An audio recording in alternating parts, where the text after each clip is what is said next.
నమస్తే friends, welcome back to అమ్మ చేతి కమ్మదనం. ఈరోజైతే మంచి టేస్టీ కర్రీ చేయబోతున్నా.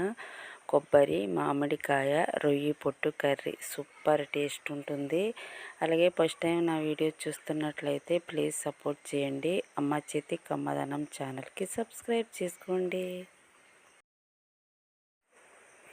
ఓకే ఫ్రెండ్స్, రెసిపీలోకి వెళ్ళిపోదాం. రొయ్య పొట్టుని తీసుకుని నీట్గా క్లీన్ చేసి పెట్టుకోవాలి. అలాగే పచ్చి మామిడికాయని తీసుకుని ఇలా గ్రైండ్ చేసి పెట్టుకోవాలి. ఒక కొబ్బరికాయని తీసుకుని ఇలా తురుముకుని పెట్టుకోవాలి. ఇప్పుడైతే కర్రీ చేయడం స్టార్ట్ చేద్దాం.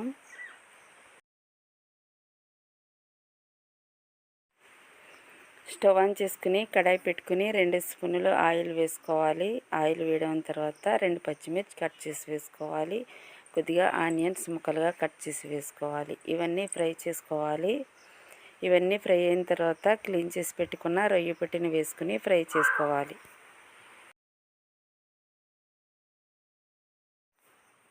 రొయ్య పొట్టు ఉల్లిపాయలు బాగా ఫ్రై అయిన తర్వాత 1 స్పూన్ పసుపు వేసుకోవాలి. టేస్ట్కి తగినంత సాల్ట్ వేసుకోవాలి.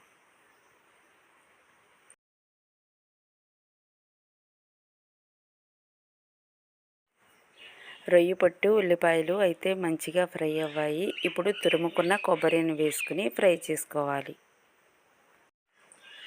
ఇప్పుడైతే 3 స్పూన్లు కారం వేసుకోవాలి. ఈ కర్రీని అంతా బాగా మిక్స్ చేసుకోవాలి.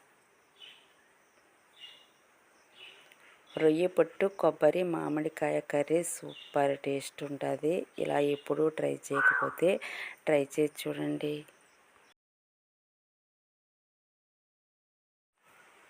ఇప్పుడైతే 1 గ్లాసు వాటర్ వేసుకోవాలి. ఈ కర్రీని అంతా ఒకసారి మిక్స్ చేసుకుని మూత పెట్టుకుని కుక్ చేసుకోవాలి.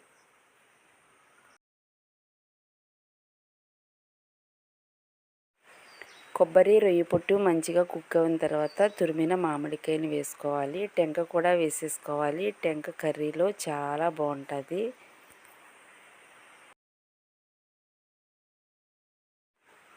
మనం మామిడికాయ కర్రీ ఎప్పుడు చేసుకున్నా ఈ టెంక పడేయకుండా ఇలా కర్రీలో వేసుకోండి. టేస్ట్ చాలా చాలా బాగుంటుంది ఈ మామిడికాయ టెంక అయితే. ఇప్పుడైతే ఈ కర్రీని మళ్ళీ ఇంకొక 5 మినిట్స్ పాటు కుక్ చేసుకోవాలి. కర్రీ అయితే కుక్ అయిన తర్వాత కొద్దిగా కరివేపాకు కానీ కొత్తిమీర కానీ వేసుకోవాలి. నా దగ్గర అయితే కరివేపాకునే ఉంది, అందుకే కరివేపాకు వేసాను. ఇప్పుడైతే స్టవ్ ఆఫ్ చేసుకుని సర్వింగ్ బౌల్లోకి తీసుకోవాలి. సూపర్ టేస్టీగా మామిడికాయ రొయ్య పొట్టు కొబ్బరి తురుముతో కర్రీ అయితే రెడీ అయిపోయింది. అలాగే మా రెసిపీస్ మీకు నచ్చినట్లయితే అమ్మ చేతి కమ్మదనం ఛానల్కి సపోర్ట్ చేసి సబ్స్క్రైబ్ చేసుకోండి.